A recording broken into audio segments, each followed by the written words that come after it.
I dobar dan, ja sam Ogimen. U ovom tutorialu ću pokazati kako smanjiti veličinu videa.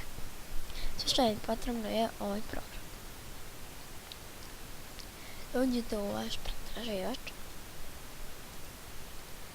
Ja ću vam ostaviti link u deskripciji. Uđite na ovaj program i ovdje.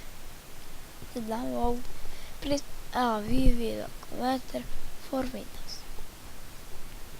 I kad ga skinete, uđete, sačekajte malo se ovo skloni.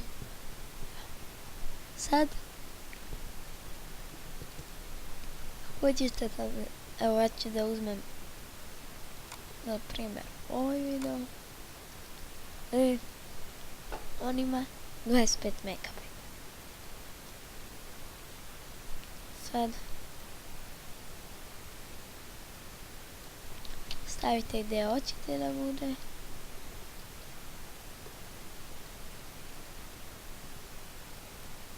Vidite? Stavite da bude na MP4. Dodate file.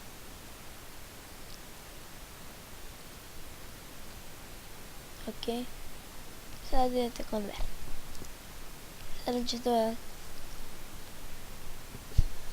kada se to popuni, ovo ću pauzirati pa ću pustiti video kada se to popuni, ali neće mnogo. I kao što vidite, skoro je gotovo, evo ga. I moj videos, evo ga isti taj, sa 19,6 MB. I sve je isto. I kvalitet.